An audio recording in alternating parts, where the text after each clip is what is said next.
असं आहे की लाडक्या बहिणी असतील, मुख्यमंत्री दूध योजनेचे समन्वयक असतील, तरुण असतील, वयोवृद्ध लोक असतील, या सगळ्यांना निवडणूक डोळ्यासमोर ठेवून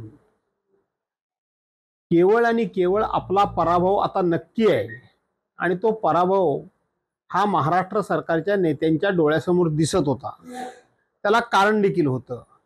कारण लोकसभेच्या निवडणुकीमध्ये आमचे 45 प्लस म्हणजे 48 खासदारांपैकी 45 प्लस म्हणजे विरोधी पक्षाला एकाच दुसरा पण खासदार मिळणार नाही, अशा पद्धतीच्या वल्गना करणाऱ्या लोकांना शेवटी जनतेनं त्यांना जागा दाखवून दिली. जनतेनं त्यांना उणेपुरवे 13-14 खासदार निवडून येऊन दिले. अशी त्यांची इतकी वाईट अवस्था त्यांची केली आणि म्हणून ते घाबरले होते, हादरले होते की आपली महाराष्ट्रातली सत्ता जाणार आणि म्हणून केवळ सत्ता मिळवायची, त्याच्याकरता कोणालाही कितीही फसवायची वेळ आली तरी फसवायचं. कारण शेवटी यांना फक्त आणि फक्त सत्ता महत्वाची होती. आपले शब्द, आपण दिलेली आश्वासनं, आपण दिलेली वचनं, ह्या वचनांशी त्यांना देणं घेणं काही नव्हतं आणि म्हणून वारे माप घोषणा त्यांनी केल्या आणि सत्ता मिळाल्याबरोबर खऱ्या अर्थानं त्यांच्या पोटातले दात आता बाहेर येत आहेत आणि म्हणून मंत्री हे सातत्यानं ही घोषणा आम्ही मान्य केलेली नाही, म्हणजे शेतकऱ्यांना आम्ही कर्जमाफी मान्य केलेली नाही, आम्ही तरुणांच्या बेकारीचा प्रश्न आम्ही कधी उपस्थित केलेला नाही, आम्ही महागाईवर उपचार करू असं कधी आम्ही म्हटलं नाही, तशाच पद्धतीनं लाडक्या बहिणींना 2100 रुपये आम्ही देणार असं आम्ही कधीच म्हणालो नाही, हे सत्ताधारी पक्षाचे मंत्री आता बोलतायत. आपल्याला कळलं असेल, आपल्या लक्षात आलं असेल की निवडणुकीच्या पूर्वी सरसकट सर्वांना पैसे दिले आणि आता जवळजवळ एकूण मंजूर योजनांपैकी लाभार्थी महिलांपैकी 9 लाख महिला त्या योजनेतून कमी झालेल्या आहेत. याचा अर्थ हे कधीही बहिणींचे लाडके भाऊ नव्हते, तर यांच्याकरता खुर्ची लाडकी होती आणि ती खुर्ची मिळवण्याकरता त्यांनी महिलांच्या भावनेचा आणि सरकारी पैशानं एक प्रकारे विकत घेण्याचा त्यांनी हा प्रयोग केला. पहिलगाममध्ये जो हल्ला झाला काश्मीरमध्ये, त्या हल्ल्याच्या नंतर देशाच्या सुरक्षेचा मुद्दा पुढे आला आणि त्याच अनुषंगाने आज सामनामध्ये अग्रगत छापून आला की पाकिस्तानी लोकांची संख्या जर भारतात एवढी सापडते, देशाच्या सुरक्षेच्या बाबतीत पंतप्रधान असेल किंवा संरक्षण मंत्री असेल, ते गंभीर दिसत नाही तसं. असं आहे की सध्या जो आपल्या काश्मीरमध्ये जो काही दहशतवाद्यांनी हल्ला केला आणि त्याच्यामध्ये 26-27 पर्यटक मारले गेले, त्याला तर श्रद्धांजली आपण सर्वांनी यापूर्वीच वाहिलेली आहे. त्यांना धडा शिकवण्याचा विचार किंवा घोषणा ह्या देशाच्या पंतप्रधानांनी केलेली आहे. त्यांना मातीत घालण्याचं, त्यांना मातीमोल करण्याचं, त्यांना दशास्त्राचं उत्तर देण्याचं हे पंतप्रधानांनी जाहीर केलेलं आहे. देशाचे पंतप्रधान म्हणून या संदर्भामध्ये पाकिस्तानच्या विरोधात, दहशतवादाच्या विरोधात, दहशतवाद्यांच्या विरोधात जी भूमिका देश आणि देशाचे पंतप्रधान घेतील त्याला आमचं 100% समर्थन आहे. 100% समर्थन आहे. पण हे समर्थन असताना मात्र देशाच्या पंतप्रधानांनी आणि गृहमंत्र्यांनी सुद्धा काही जबाबदारी स्वतःवर घेण्याची गरज आहे. आपण 2014 साली लोकसभेच्या निवडणुका होण्यापूर्वीची एक देशाचे पंतप्रधान नरेंद्र मोदींचं एक भाषण, त्याची क्लिप मोठ्या प्रमाणामध्ये व्हायरल होते.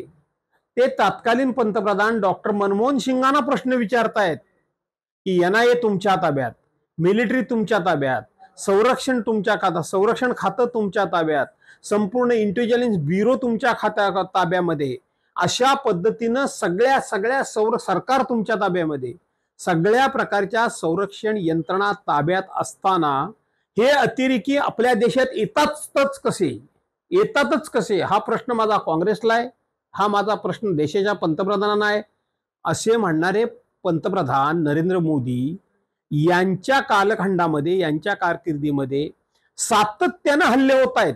दहशतवादी सातत्याने हल्ले करतायत. पुलवामाचा हल्ला काय म्हणतोय, पेहलगामचा हल्ला काय म्हणतोय, उरीचा हल्ला काय म्हणतोय, काश्मीरमध्ये आतापर्यंत 12 झालेले वेगवेगळे हल्ले की ज्याची चर्चा फार झाली नाही तो काय म्हणतोय, पार्लमेंटवर झालेल्या हल्ल्यासंदर्भात काय म्हणतायत. अशा पद्धतीनं जेव्हा वेगवेगळे हल्ले होत आहेत त्यावेळेला देशाच्या पंतप्रधानांना आणि गृहमंत्र्यांना सुद्धा आज लोक जरी जाब विचारत नसतील तरी सुद्धा लोकांच्या मनामधले जे प्रश्न आहेत तेच प्रश्न आमच्या सामना वर्तमानपत्रातून आमचे खासदार संजयराव राऊतांनी विचारायचं धाडस दाखवलं. त्याबद्दल मी त्यांचं कौतुक करतो, त्यांचं अभिनंदन करतो. पण हे प्रश्न संपूर्ण देशवासियांचे आहेत, देशवासियांचे आहेत.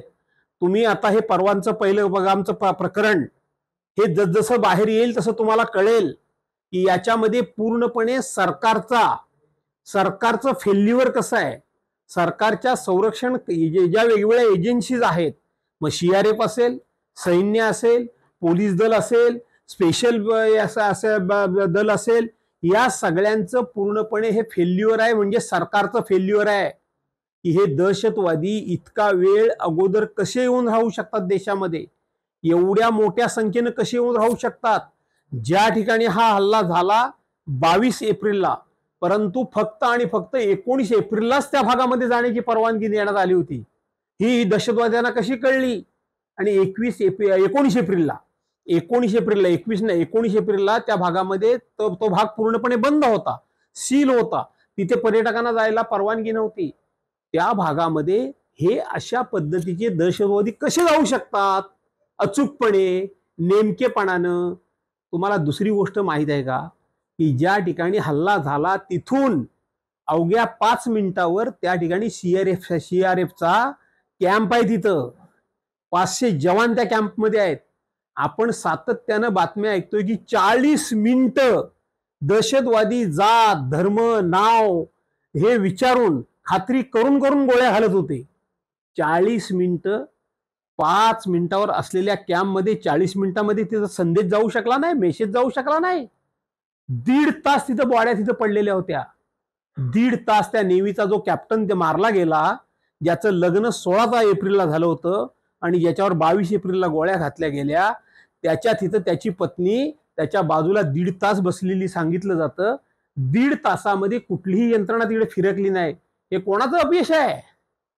हे अपयश कोणाचं आहे. हे पंतप्रधानांचं अपयश आहे, हे सुरक्षा खात्याचं अपयश आहे, हे फॉरेन पॉलिसीचं अपयश आहे, हे गृह खात्याचं अपयश आहे.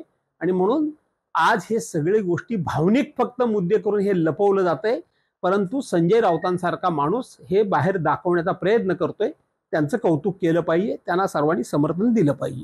अशाच वेळेला ज्यावेळेला देशावरती असा प्रकारचा हल्ला होतो तेव्हा उद्धव ठाकरे परदेशात आहेत, तिकडे मजा जातात आणि कुठल्याही पद्धतीचं त्यांनी सुरक्षा खात्याचं अपयश आहे, हे फॉरेन पॉलिसीचं अपयश आहे, हे गृह खात्याचं अपयश आहे. आणि म्हणून आज हे सगळे गोष्टी भावनिक फक्त मुद्दे करून हे लपवलं जातंय. परंतु संजय राऊतांसारखा माणूस हे बाहेर दाखवण्याचा प्रयत्न करतोय. त्यांचं कौतुक केलं पाहिजे, त्यांना सर्वांनी समर्थन दिलं पाहिजे. अशाच वेळेला ज्यावेळेला देशावरती असा प्रकारचा हल्ला होतो तेव्हा उद्धव ठाकरे परदेशात आहेत, तिकडे मजा जातात आणि कुठल्याही पद्धतीचा त्यांनी शोक संदेश निषेध व्यक्त केला नाही असा आरोप होतो. आरोप काय उद्धव ठाकरेंच्यावर आरोप करण्याशिवाय विरोधकांना काय आहे काय. सत्ता तुमची, तुमचं पाप, आणि तुम्ही उद्धव ठाकरेंच्या माथी पाप मारणार काय. उद्धव साहेबांनी तर शोक संदेश तेव्हाच पाठवला, आपल्या भावना त्यांनी तेव्हाच व्यक्त केल्या. त्यांनी देशाला त्या ठिकाणी देशाच्या सरकारला पाठिंबा दाखवला. पण माझा प्रश्न आहे अशा प्रकारचे प्रश्न उपस्थित करणाऱ्या लोकांना, ज्या वेळेला हल्ला झाला तेव्हा देशाचे पंतप्रधान कुठे होते. देशाचे पंतप्रधान पण परदेशामध्ये होते. देशाचे पंतप्रधान इथं आले आणि ज्या दिवशी विरोधी पक्षाच्या नेत्यांना बैठकीला बोलवलं, एवढा मोठा गंभीर जर तुम्ही प्रश्न आहे आणि जर तुमच्यामध्ये गंभीरता होती तर देशाच्या पंतप्रधानांनी ती बैठक अटेंड केली नाही. देशाचे पंतप्रधान विरोधी पक्षाच्या सर्वपक्षीय दलाच्या बैठकीला देशाचे पंतप्रधान उपस्थित राहिले नाहीत. तर देशाचे पंतप्रधान बिहारला गेले. बिहारवरून ते भाषण करतायत का. तर लवकरच बिहारची होणारी विधानसभेची निवडणूक त्यांना महत्वाची वाटते, देश महत्वाचा वाटत नाही. अरे दुसऱ्यावर टीका करताना अशा पद्धतीच्या ज्या वेळेला निवडणुका येतात त्या वेळेला असे हल्ले का होतात ही शोधण्याची गरज आहे. महायुतीचे 2 नेते किंवा मंत्री जे आहेत ते आपसात भांडताना दिसत आहेत. विशेषतः कोकणातील इकडे योगेश कदम असतील, नितेश राणे असतील, तिकडे उदय सामंत आणि नारायण राणे. या दोघांमध्ये शाब्दिक युद्ध सुरू आहे. कसं बघता ह्या संपूर्ण? महायुतीच्या नेत्यांमध्ये फक्त कोकणातल्याच नेत्यांमध्ये भांडणं नाही आहेत. परवाच्या दिवशी संभाजीनगरची पण भांडणं तुम्ही बघितली असाल. अशाच पद्धतीनं महायुतीच्या नेत्यांमध्ये परवा काश्मीरचा झालेला हल्ला आणि त्या हल्ल्यामध्ये राज्याच्या मुख्यमंत्र्यांनी त्यांचा तो काय तो संकट मोदक आपला मोचक गिरीश महाजन त्यांना पाठवलं. पण माननीय मुख्यमंत्र्यांच्या तोंडी उपमुख्यमंत्री एकनाथ शिंदे गेले याबद्दल एक शब्द सुद्धा नव्हता. आणि म्हणून अशी महायुतीमध्ये भांडणं सगळ्या ठिकाणी आहेत. मी त्यांना शुभेच्छा देतो. मला या संदर्भात वाईट वाटायचं काही कारण नाही की तुमच्यामध्ये अशाच पद्धतीनं जोरदार भांडणं व्हावीत अशा माझ्या सदिच्छा आहेत, अशा माझ्या शुभेच्छा आहेत. आणि ही भांडणं करण्याकरता म्हणून तुम्हाला अधिक ताकद आणि आई जगदंबेनं बळ द्यावं अशा माझ्या शुभेच्छा आहेत. राज्याचे उपमुख्यमंत्री काल संगमेश्वरमध्ये स्मारकाची पाहणी करण्यासाठी आले होते. तिथे बैठक देखील झाली. तुम्ही त्या बैठकीला उपस्थित होता. कशा पद्धतीचं नेमकं स्मारक असणार आहे, काही चर्चा झाली? मी राज्याचे उपमुख्यमंत्री अजितदादा पवार यांना मनापासून धन्यवाद देतो की त्यांनी स्वतः येऊन संगमेश्वरमध्ये छत्रपती संभाजी महाराजांचं जे स्मारक वर्षानुवर्ष लोकांची मागणी आहे ते पूर्णत्वास नेण्याच्या दृष्टीनं स्वतः आले, स्वतः आराखडे पाहिले, स्वतः जागेची पाहणी केली, स्वतः काही बरोबर चर्चा केली, स्थानिक ग्रामस्थांबरोबर चर्चा केली. आणि म्हणून त्यांची जी कार्यपद्धती आहे त्या कार्यपद्धतीनुसार ते हे स्मारक पूर्णत्वास नेतील असा मला विश्वास आहे. परंतु कालच्या बैठकीमध्ये मला मात्र नेहमीचा अजितदादा पवारांचा स्वभाव दिसला नाही. स्मारकाबद्दल मी बोलत नाही, स्मारक ते पूर्णत्वास नेतील हा विश्वास आहे. पण एकंदरीत त्यांची जी काल वागण्याची कार्यपद्धती होती ती मनाला खटकणारी होती. काल मुंबईच्या ईडी कार्यालयामध्ये आग लागली. महत्वाचे कागदपत्र घेऊन ते ईडीच्या कार्यालयाला आग लागली अशी मी काही बातमी नाही पाहिली. ज्या बिल्डिंगमध्ये ईडीचं कार्यालय आहे त्या बिल्डिंगला आग लागली आणि त्याच्यामध्ये ईडीच्या कार्यालयाला जर आग लागली असेल तर ठीक आहे. ज्यांच्याकरता चक्की पिशिंग पिशिंग पिशिंग म्हणून जे म्हणत होते त्यांचे कागद आता जळिंग जळिंग जळिंग झाले असतील. ज्यांना ही निवडणूक दिवाळीचा फराळ जेलमध्ये होतो म्हणून सांगत होते त्यांना आता दिवाळीच्या फराळाची काळजी करण्याचं कारण नाही. त्यांचा फराळ आता घरीच होईल. ज्यांना म्हणून त्यांच्या चौकशा लावल्या जात होत्या त्यांच्या चौकशा आता जळून खाक झाल्या जर ईडीच्या कार्यालयाला आग लागली असेल तर. आणि म्हणून त्या जळून खाक झाल्या असं समजून बाकीच्यांना पेढे वाटायला हरकत नाही.